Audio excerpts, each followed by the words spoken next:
Hi everyone, so welcome to day 2 of Spellbinders 12 Days of Stitchmas. These are some videos I'll be putting together. Spellbinders are doing a series themselves, so go check them out, and I'm sure some of the other people on the design team are also working with the Stitchmas calendar, so you want to check those out too. So, I will say, we did day 1 yesterday. Today is day 2, and so we are going to continue on with, opening it up, obviously a little spoiler, and working with the dies or whatever that it's included. Excuse me. So this was yesterday's, and like I said, I like to do things so that they kind of go together. So today we're going to make another tag. I already have some pieces of cardstock cut down to the same size that we did yesterday, which was 3 inches by 4.5. We're going to make it into a tag. Maybe we'll use different colors, I don't know, but I do have some white cardstock ready to go here, so I'll put that to the side for a moment.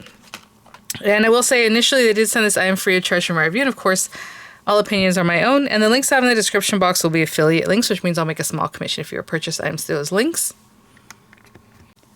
So thank you for using those if you would like. Again, I do have them for the US and the UK, and sometimes like on a thing like this, maybe scrapbook.com also has the, calendar. I might link it there if that's something you're familiar with, right? If you like to shop through them. So let me open this up. Day 2. We had day 1. I'm looking at this. I don't know. Well, it's day 1. Yeah, I don't think there's much of a spoiler. I mean, there's some ornaments on here. But anyway, let's look at day 2. And again, I try to open it carefully. There we go. And then there's a little bit of a spoiler when you look at the back of the panel. So there we go. And it says Merry and Bright. Super simple. You have your dies and then the and with the stitching. So let's see the sizing on these and all that good stuff. Open this up. There we go. Oh, okay. It's funny. I was going to say, I like that they have this because it kind of keeps everything intact. Because sometimes things fall out. I was going to say they had better packaging this last year. This one's already kind of coming out of the package. So there you go. It does have a little receptacle right in each one, but if you feel like you're missing something, just make sure it didn't fall through to this bottom of the box. And some people don't like opening up their box, but if you open it down here, you can just slide everything out if you don't want to tear into it. But there we go. So let's put these pieces to the side. So today we have essentially a sentiment, right? And let's check it out. So yeah, just the words Merry and Bright. So let me give you a measurement on this. This is the largest die. I'm just going to measure over here. It's about 1.5 inches by 2. So 1.5 inches by 2, and that is the largest die in my opinion as far as the width and everything else. These other dies are pretty skinny, so I think today's going to be pretty straightforward. Let me see if this will even work on here. Yeah, perfect. Okay, so let's get this guy going. And I already set up my little rules that, I was going to do the same thing. And right now I'm just going to follow this line here. And hopefully you can bring it to your guillotine if that's easier for you. And since I already cut that one off and I have a template here, I'm just going to follow this. But if you want to, all you have to do is take that same piece that you cut off here, right? Take it, turn it, and use it over here. Sorry. Place it there and then cut along that line. But there we have that. And then I had said my ground rules were that I was going to use either one of these embossing folders every day. So, I mean, this one's still they're both so cute, but let's go ahead and use this one just to do something different today. And, inking, all those things that you want to do, I'm just keeping it very simple. That way we focus on this guy. I love how this kind of works out here, the angle. So I'm just going to run that through. This is a standard embossing folder. This is a 3D embossing folder. And that reminds me, I need to link those things to my videos. The day 1 video, I think I forgot to link these guys if they're available. Because again, I believe these are from July Spellbinders Club kits. Run this through, I'll be right back. Okay, and let's check this guy out. It's going to be very cool. Very pretty, and of course you can use this side, you can use this side. The deboss looks just as amazing as the emboss side. And to make our tag, I'm just gonna eyeball this part of it. Boop. Alright, ready to go. Okay, so these colors might be a little non-traditional, and that's kind of what I do, because in my mind, the Merry and Bright, I'm thinking reds and golds again, but we just did that, so let's do just something different. I'm gonna run the and through this silver pearlescent paper I have. Now, depending on the thickness of your paper, you might want to double this up, to be able to stitch very easily. So I might do that. What I'll probably do is I'll run it through this, and I'll also run it through just a white piece of cardstock. And I actually have a little piece here. Whenever I cut this down, I cut my paper 4.5 inches deep and then 3 inches and 3 inches, and I have this piece left that I'm not going to use today. This is actually more the size of the tag I normally would do, 4.5 by like 2.5. These guys are a little bigger, a little wider. But anyway, I'm going to run it through both of these. And then let's do Mary through the pink. I'm going to turn it over because this paper doesn't have any texture on it. This one does have a little bit of texture, so there's less texture on the backside. So let's do bright and the light blue. And I know these colors are probably not what you think of when you think Mary and bright, but let's just try it out.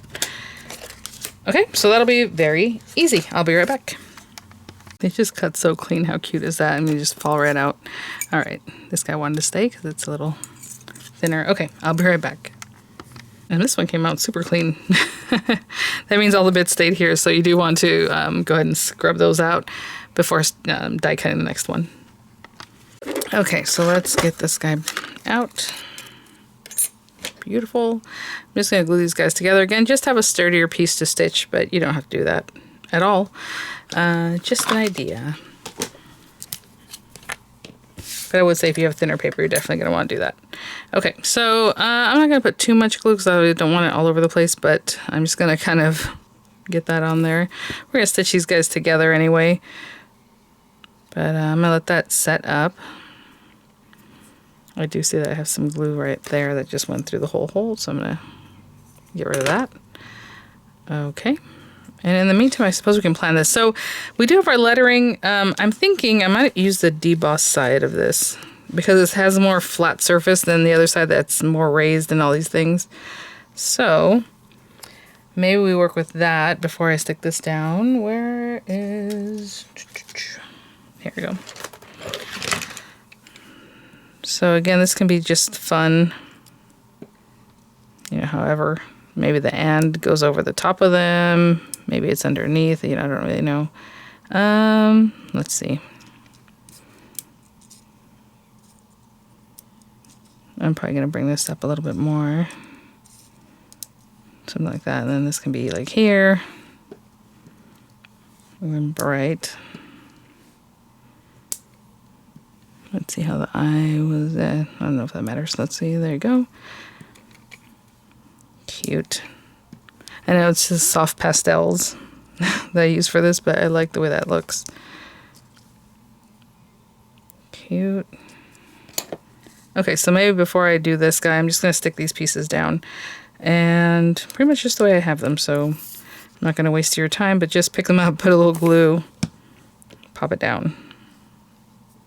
Right, and I'll be right back. So whenever I have lettering like this, it's all separate. I always look to see first off if it has, excuse me, an odd number of letters, because like this R, I would focus on that first and then just kind of go out from there.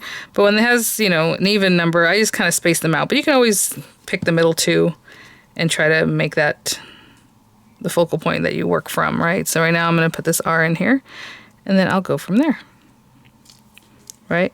Try to keep the same spacing I did down here. Okay, I love that. I just went with it, you know what I'm saying? Doesn't, obviously it's all kind of fun and different, so just whatever you feel you want to do there. And then I have my and I'm thinking about just using white thread, and last time I said that I couldn't find any, so let me see if I have some white. I mean, some blue would be pretty, just anything, a gold, right? But let me bring this guy, and I might have to switch this out if I use this one. I'll be right back. Okay guys, sorry, I was just debating because I was going to leave the whole thread just the way it is, because you're only going to go through each hole twice, so it should be able to accommodate this whole thing. So let me get this threaded in here and I'll be right back. Okay, so this will be interesting because I don't want to put too much tape on this. I think I'm just going to hold it until it can hold on. So let me think how I want to do this. Maybe I could start here. Okay. And we'll do away with that later. So go into the next hole, right? Down, up, down, the whole thing. And when you do that, you're going to leave a gap. So you can leave it like that if that's what you want, that little space, and it just looks like this kind of stitching. It's kind of cute. I didn't think about that. Let's see what it looks like once we get there. And then I'm just going to go around, right? So go around just like if I was writing an ampersand myself. Just go around. Keep going. And I don't know. I'm sorry if you hear some kind of neighborly noises there. I mean, that looks pretty cute. I was going to come back in so our stitch will have stitch marks the whole thing, but let's see what that looks like. That's actually kind of cute, huh? Let me go around, and when I get to the end, we'll see what that looks like. Oh, there are more tips. So once I get here, essentially I'm supposed to come up this hole right here, but if I do that, I feel like it's attached to that one. I'm just going to skip it, okay? So go to the next one like this. And I'll do the same thing when I get to this little crux over here. Just wherever I end up, make it look right. You know what I'm saying? Oopsie. So it just looks nice and uniform or whatever it is you're looking for. Okay, I'll be back. Okay guys, I did not need much embroidery floss at all for that one. This one worked out just real well. It went down in this hole. So the next one I came up was right here, right? This hole, up, down, and we're at the very end. So if you do what I did, when you come up this first one, you're gonna have an even number. It's gonna look great. And, ooh, I just poked myself. There we go, that's the last bit there. So I like the way that looks. I think it's cute, and it's half the time, right? Now, if you wanted to make it so that the whole thing is a solid line, I just came out of this hole. You would go up and go backwards. So go back this one, down this one, out this one, down this one, and then it'll have a stitch in each area. I'm not going to do that.